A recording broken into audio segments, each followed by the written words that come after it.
Thank you so much. You heard the question. Yeah, I heard the question. Of course, they're all lies. Let me start with my student union days. I was the student union president of the University of Lagos Student Union here in Lagos between 1992 and 1994. There's no controversy about it.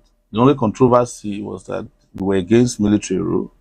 I was arrested several times. I was expelled from the university for being against the military, and also expelled from the university because I fought against courtism. Anybody who attended the University of Lagos knows this. The information is public. So why come on national radio and tell a cheap lie? But that's fine. This political season, I understand. With regards to our party was established by me and a few others in 2018, August, basically. It was registered. And a few months later, up to February, we had participated in an election. But that it is typical of the Nigerian state. Any party that is progressive, they go in there and try to hijack. They hijacked the party from us using one of our members. We didn't do anything but go to court. We went to court and the appeal court ruled that they were wrong to have recognized him. The reason was that the party was used in Rivers State to try to unseat Wike by Amechi and the rest of them. And we rejected it. We said, no, these candidates, we were not part of this. It's on record. So Wike went and bribed this guy so that he would support him in the tribunal. The word bribe. Yes, of course. And you're sure that he... Of course. I'm a journalist. I caught Wike on phone before bribing INEC officials. The INEC officials went to jail. It's on record. It's on YouTube. I don't remember the exact year. But we caught him on tape. He was phoning INEC. He said, if they don't deliver the election to him, he'll kill them. They were arrested and tried. So everybody knows Wike as the chief bribery officer of Nigeria. But so very strong it is. He's a lawyer. Okay. He can sue me. I'm saying it. And I'm a public figure. And I can present this in court that this is your voice. You were bribing INEC officials.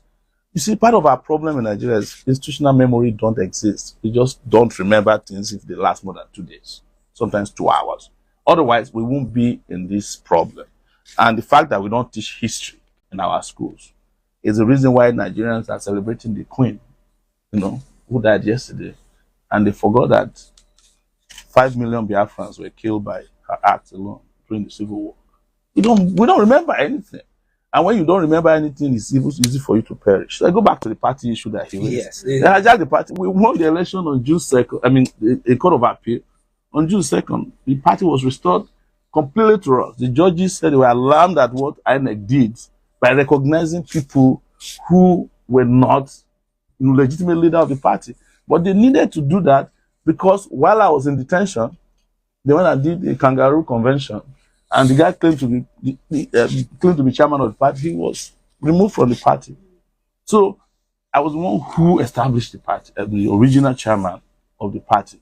And when we came back from the convention, we went for presidential election. We were recognized by INEC. If you go to the website of INEC, our names are there. Yeah. So when people come online like this and say you can't manage a party, which party in Nigeria today can be managed? Is the PDP not in crisis? I'm talking about crisis. Is the APC not having its own crisis?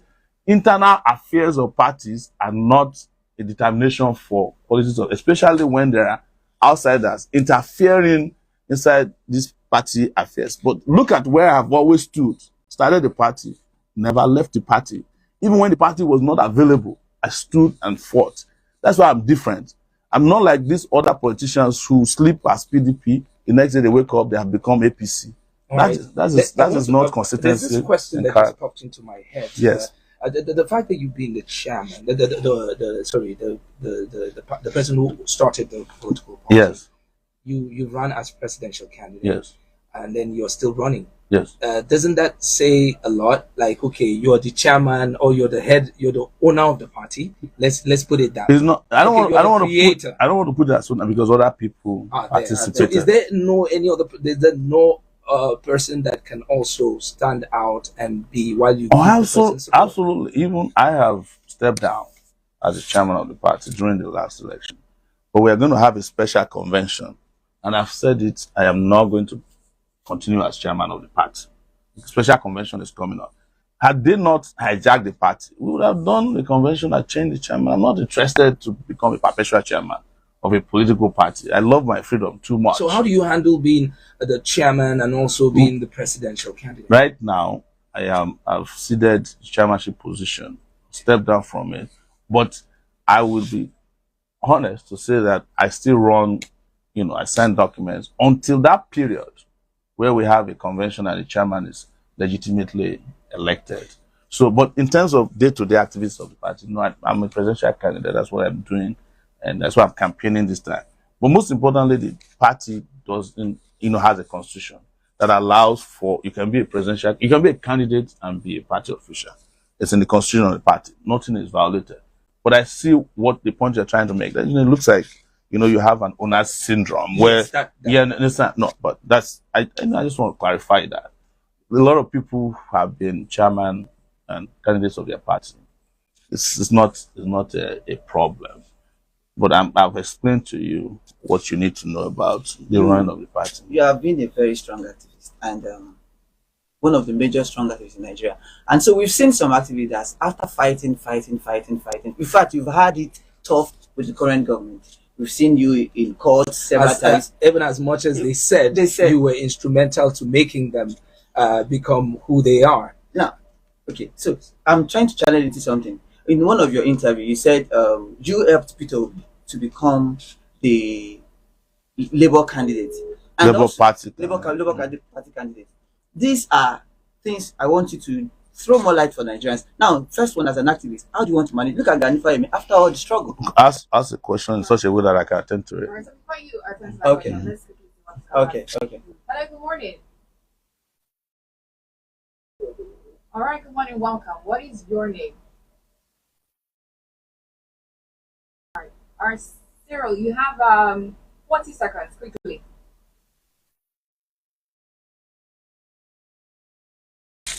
Yes, sure. Good morning. Go ahead, I think.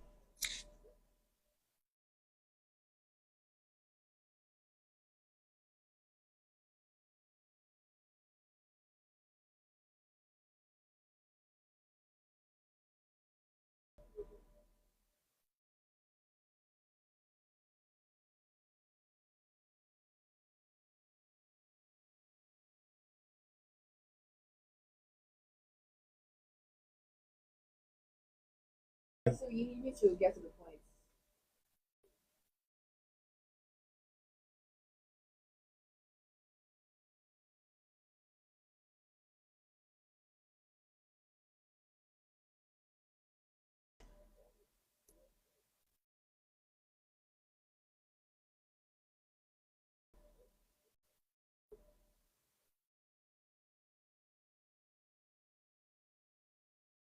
Okay. All right. Thank you very much, sir. That is the same question that OK James also has here on Twitter, where he's saying that you do not have a single experience with regards to governance and you want to become president. Well, what is experience is public service. I've been in public service, but not government, for 32 years, 3 decades. What was the most important thing in the 90s for Nigerians? The struggle for democracy. I participated in it. I went out there, spoke, marched. I got into trouble, got into prison. And Nigeria had democracy in 1999. Experience, what other experience do you need apart from the experience that I don't have that I'd like to talk about? I don't have experience in stealing, killing people, kidnapping, connivance and conspiracy against Nigerian people. If the experience they are talking about were to be helpful to Nigeria, then the former presidents under military rule who ran for office as democratic president would have turned Nigeria around. We will be like the UAE now. But the experience is the inverse kind of experience people are talking. When countries need great leaders, they go and look for people with character. That was how Mandela came from detention, jail. 28 years after he was in jail, they brought him out to lead the first democratic experience in South Africa. Obama, that all of you talk about a lot today, started first as a community organizer. You understand? So there's no reason we keep talking about experience when you have seen what experience has done to your country, has turned it into a sham and a disgrace. Okay. Hi, good morning. Good morning. Go ahead. All right. Quickly. All right.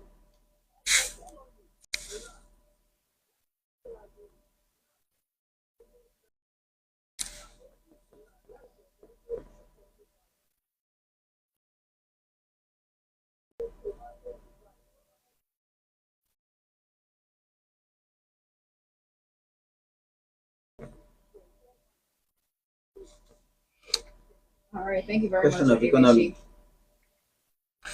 Yes, what our economy is lacking is proper management, transparent, honest management. Because there are two components to it. There's the issue of macroeconomic policy that is being shortchanged. One of the most important policy in the macroeconomic sector is how you control your currency. Today, the Nigerian naira has 3 different exchange rates. That's a scam. You don't need 3 exchange. You know what our macroeconomic managers are doing is just flipping dollar.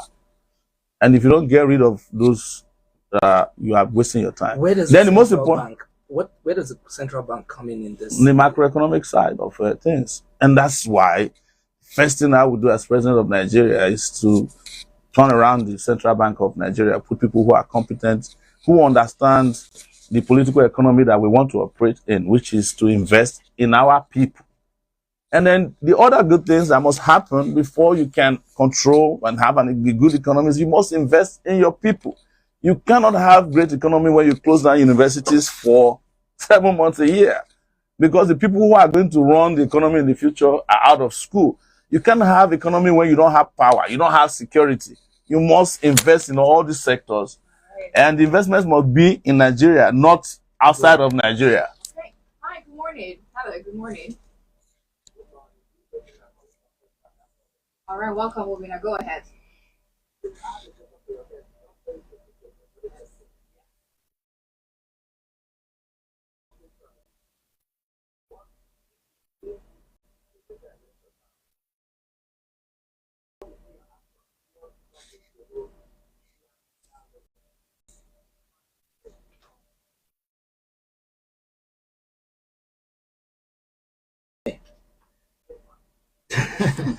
Never.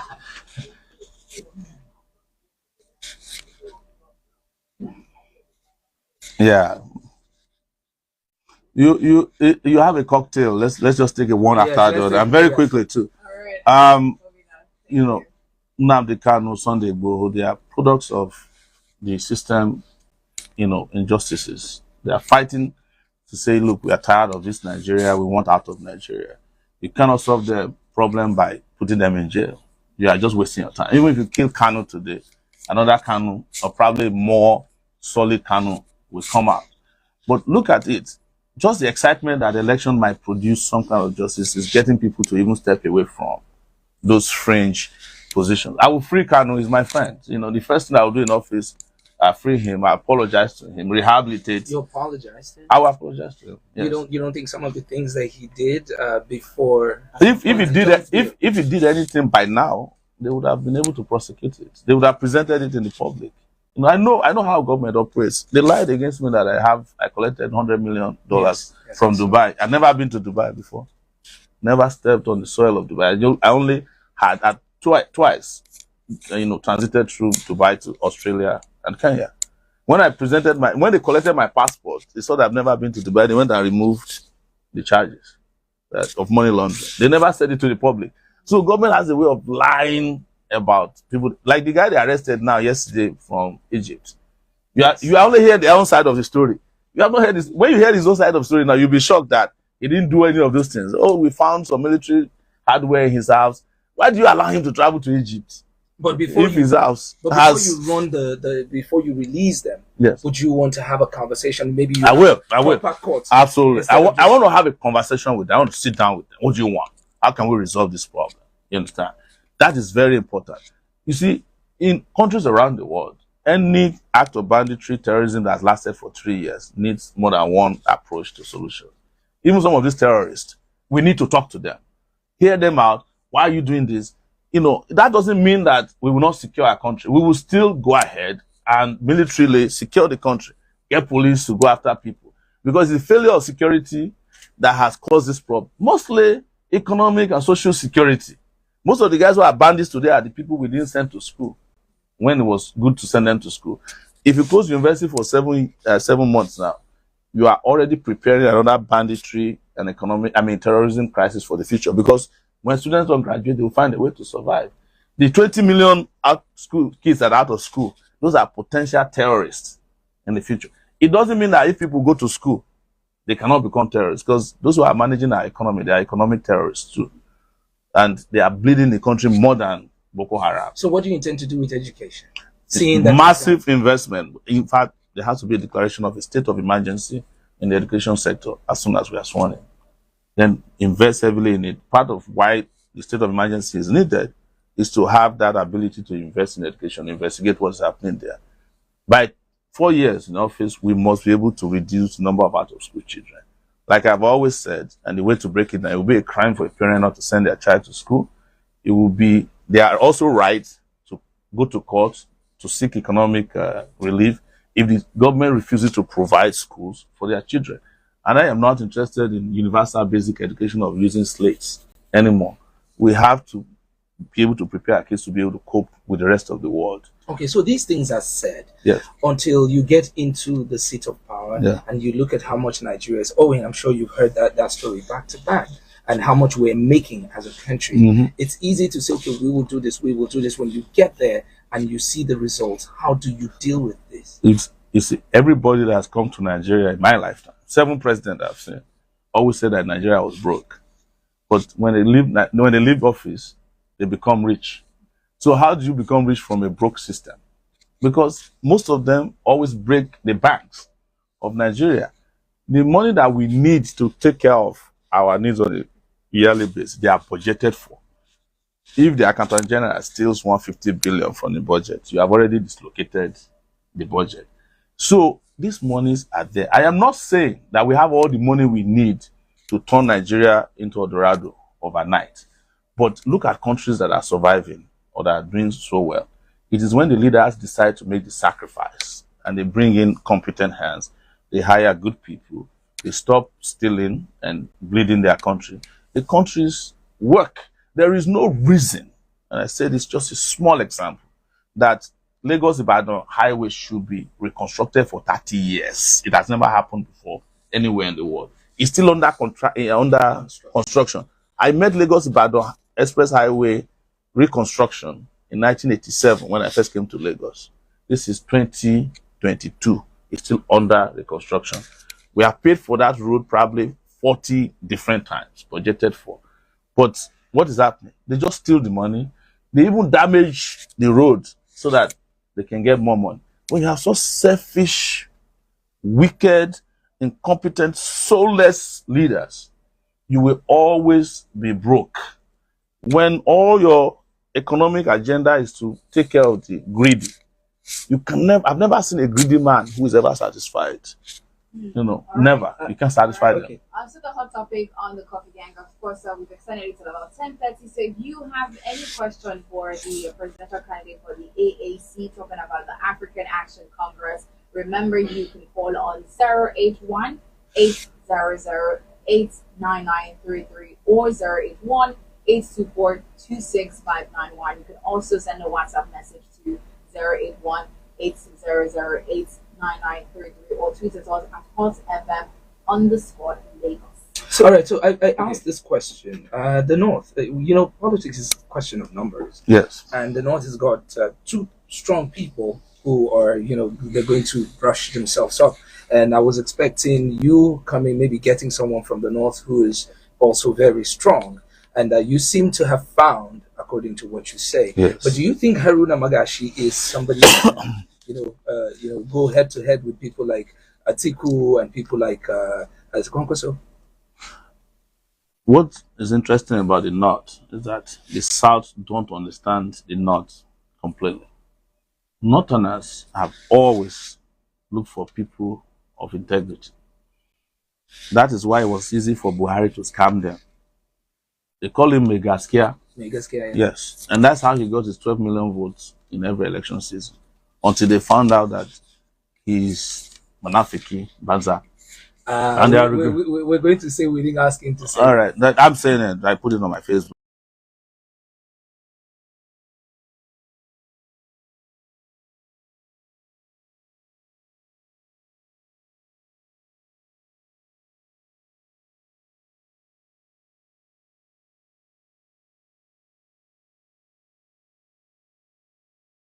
That's for the poor. And he works in the city of Kano. Kano has an interesting history of going with underdogs. That was how Aminu Kano became a popular politician in Kano. And this is what Mogashi has been doing. Yes, we have money bags, but we are not doing an election for money. We are doing an election for freedom of the people. And Mogashi has been doing that. It would interest you. We shouldn't hide this place known. He's a lawyer to the Shiites. You know, he's one of the lawyers to ex-Zakizaki. So he's very popular also in those circles.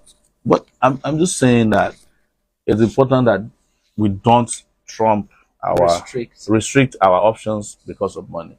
Because it is money bags that took us to the bag that we're in now. And, you know, they tied it up. So for your political party, the vice is also, I wouldn't want to call him this, but probably the world will look at, because he's the lawyer for the Shiites. Yeah. You know how some people also view the Shiites and El Zakzaki. Yeah. Would you say that two controversial people, because you... Well, he's not controversial. Okay. I don't think that anybody in the North hates Shiites.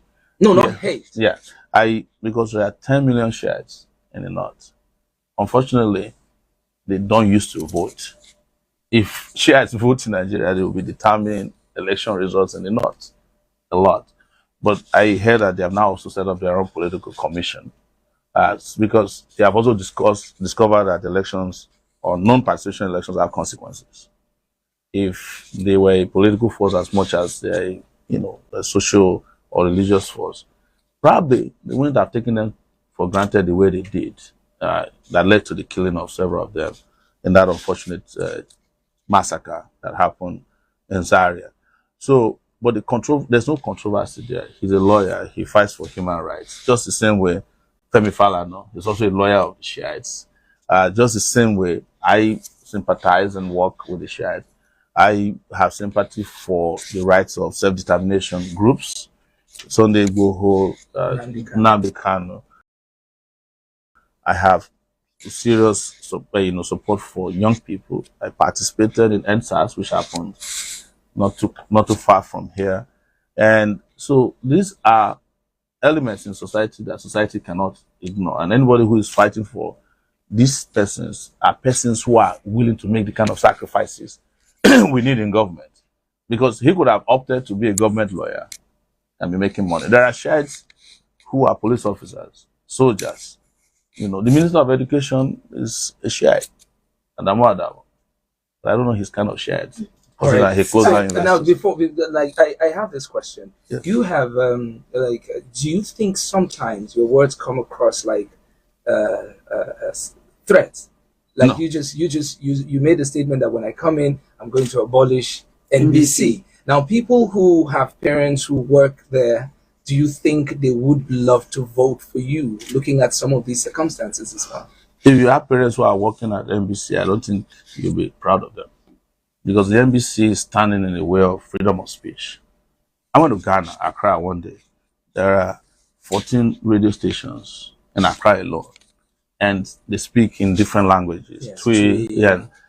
One day, a taxi driver forgot to collect, fares from me because he was phoning and he told me, I said, why are you all interested in radio? You don't even call it. He said, it was the amount of voices that are on radio are able to express themselves that didn't allow Ghana to go into election crisis in 1 year because they could speak out their minds.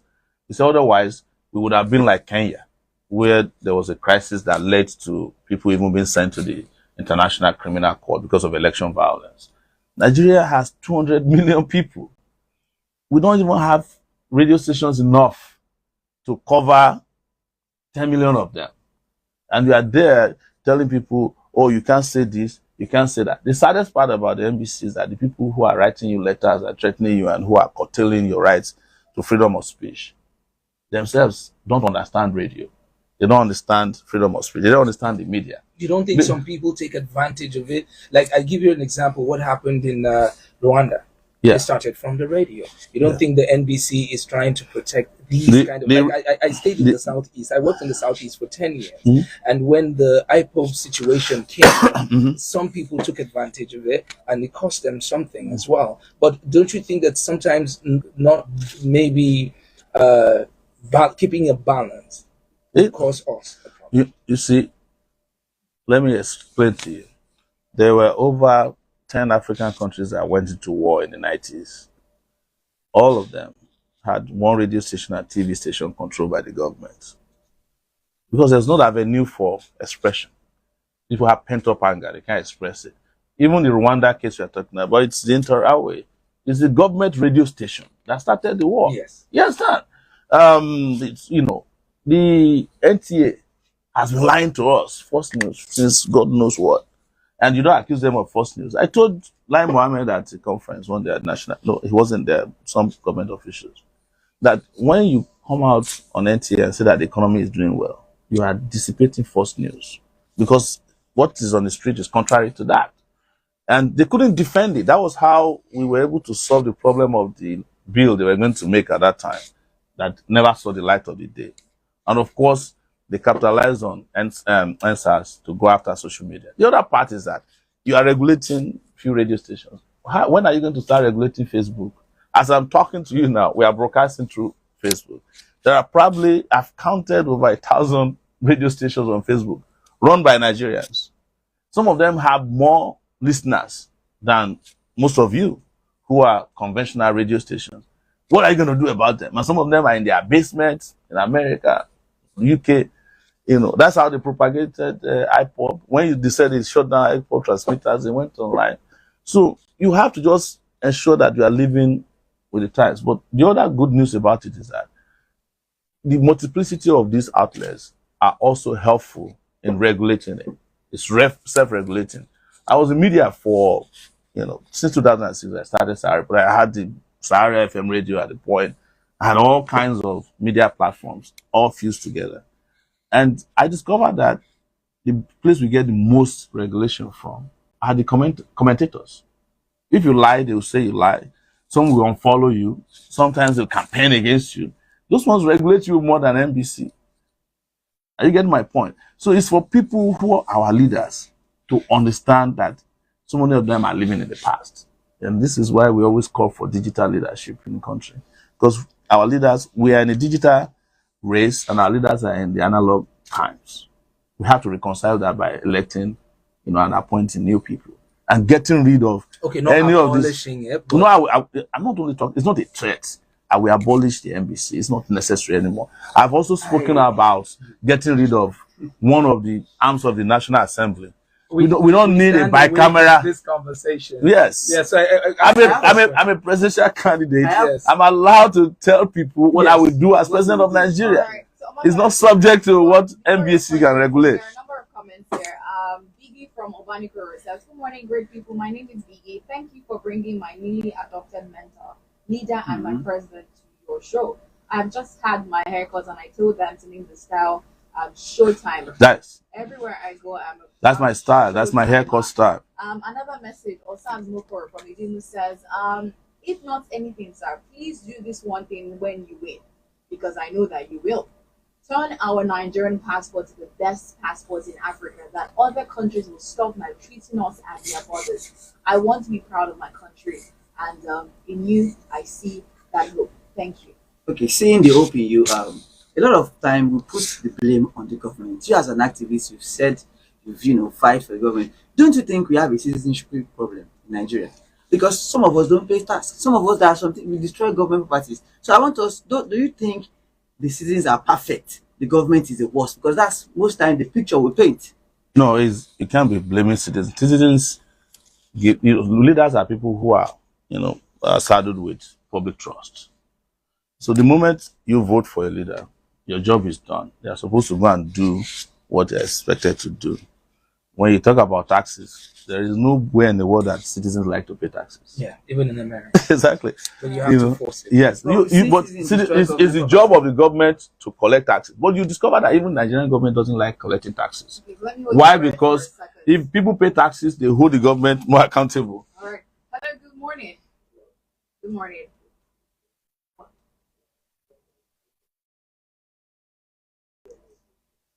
Okay.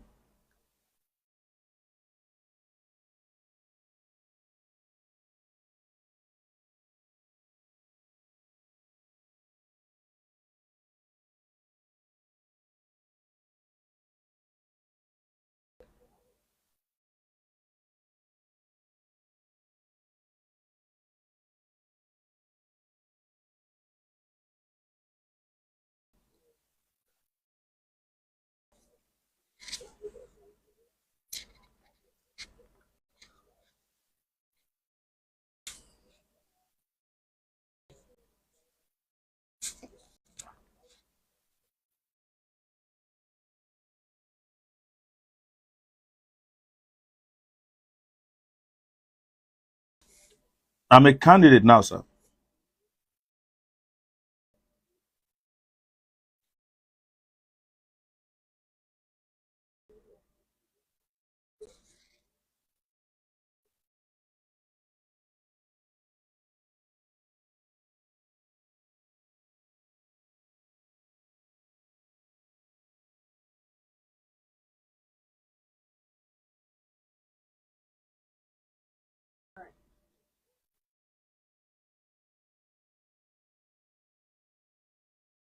All right, thank you very much, Sarah. Let me just answer it in two ways. The country is not broke, but it's been bankrupted. Those are two different things. And the reason I say this is that if Nigeria is broke and it has nothing to offer, why would people be killing themselves to be president of a broke country? Look at the amount of investments, money that they are putting aside to be president. That means there's something there. Because Nigerian leaders or the elite, they will never go and invest in something that will not give them returns. The rate of the ROI in becoming the president of a country, governorship is big deal because the country is not broke. There is no person who has been governor of Nigeria, a governor in the state in Nigeria, even the poorest state, that did not become a billionaire. So what is happening is that they keep creating the impression that the country is broke so that they will not deliver on their responsibilities as leaders who have been saddled with doing all these things. Let me give you an example. Go to Asokoro. Somebody can build a house that if you tear it down, can be 20 schools and they won't live there. They'll put the best toilets. Meanwhile, you need schools in their states. Put a German toilet there too now, so that the students can use it and it will look good. But you build a mansion. You build a mansion that is, they will even brag about it, that is the mansion, they bought the land for 1 billion, they built another 2 billion on it. They have mansions in Dubai, they have in America. But when your people then ask for schools, you say you are broke. They ask for water, you say you are broke. Where did you get the money to take care of your own personal interests? The second aspect of the question he asks is cost. The cost of governance is too stupid. You understand? I will go after it. And one of the ways to go after it is to fix our constitution. That constitution is a fraud. We need a new constitution. It's a constitution that is making Nigerians. Nigerians need to make a new constitution. The Nigerian constitution made in 1999 has the introduction as "we the people." That's a fraudulent statement. Nobody was there when they made the constitution in 1999. It was the military that wrote the constitution. As a matter of fact, when Obasanjo was to be sworn in, there was no single copy of the constitution. Sowore, who was his minister of information, said they had to go and print a copy, rush to the swearing-in ground. And what I would do as an executive is to make sure that we maintain a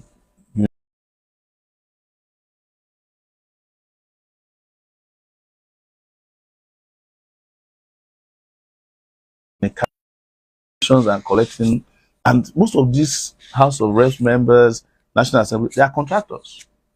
When they say they are doing oversight, it's extortion. So we need to get rid of all these drain pipes, reduce number of ministries that have no value, and ensure that the NNPC becomes accountable to the Nigerian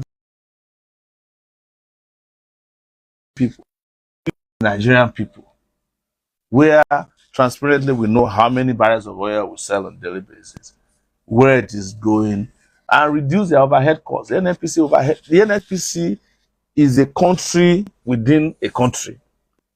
You have to merge it with Nigeria. The NNPC has seceded from Nigeria since the 70s. So if you are fighting against Biafra secession and Oduwa, you also have to fight against the secession of the NNPC.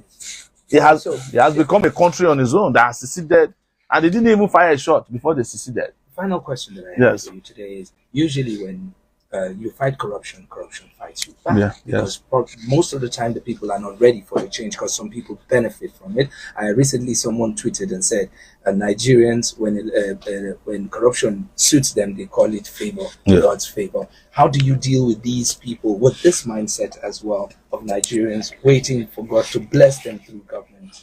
You see, largely, Nigerians are not different from citizens around the world. There's a pipeline for supporting your citizens. If you're not available, citizens will look for a way to take care of themselves. That's why Nigerians are prolific, as brilliant people that we are, because you can't cage a Nigerian in seeking for means of enrichment. But you ask yourself, why is it that the Nigerian, when they leave the shores of Nigeria, they are doing well? Those people who they say jackpot to Canada, they're already sending pictures back from the space. We are doing well. See how things are. And some of them were bankers before they left here. They couldn't even afford to live the kind of life they are living as people washing plates in Canada. Now, that should not be the case. People are constricted in this space. They are denied of their fundamental economic rights. They are bound to want to look for ways of means of survival. So that's because it turned the country into a jungle. It became an animal farm. There's inequality, and that inequality has created desperation. When we restore economic and social benefits to the people, you are going to see that there will be less of those. And of course, if other areas are functioning. Because you tell me honestly, if I work for 45 years and I'm at 60 and you don't pay my pension, what do you think I will do? I will have to figure out a way to cut corners so that I can at least live a bit comfortably. If I'm young and I'm in the university and you close my university for 6 months, I'm going to have to need to be doing something. So if a friend of mine tells me that there is a software that I can use to scam white people, well, I may not say that I'm doing that, but just to survive. It's not an excuse for crime, you understand? And that's why government should work. Huh? I tell people, I lived in America for 20 years. America is the most corrupt country in the world. In fact, they have the most corrupt street in the world. It's called Wall Street. What do? They just flip papers there. They call it stock trading. It's all fraud. But you will know that what they are doing on Wall Street does not prevent you from riding on a good road, going to a good hospital, fairly good hospital, education. But even America, for me, is not the standard for real great standard of, like they don't have healthcare, for example. You go to school in America, you have to pay loans for over 30 years. Obama just finished paying his own after he became president and left. That's not my standard. The standard is a country like Denmark, Norway, where their oil money is saved and every family has a certain amount allocated to them, whether they want it or not. They even pay students to remain in school in Denmark. So that is where we should be, because we have had all this money stashed up in the hands of people. It's time for the people to use their money. I want to answer that last question about. All right, so we're running out of time already. All right. I guess we did that real quick. Yes. All right. That Nigerians, it is up to you to decide whether you want to be in bondage or not. If you decide that this is how you want to keep treading your life, the path is set for you. They are happy that you vote for one of them again. But you can actually make that change this time around by voting for someone that is not expected to win. Because already they have done their calculations. They've done elimination series. This ones cannot win. It's we that will win. And if we don't win, we have a leg in the race somewhere. That's a conversation for another political discussion in the future. Thank you for bringing me. All right, thank you very much. Thank you very much, Omoyele. Sowore. Thank you very much for coming through. We truly appreciate that.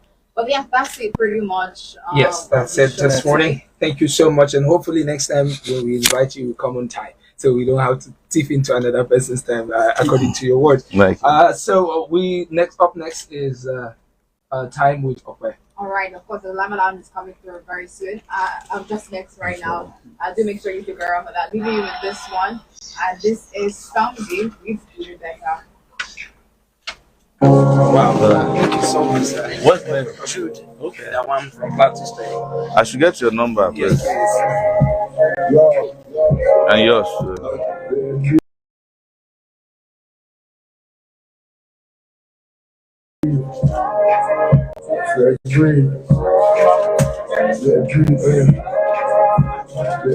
What's it?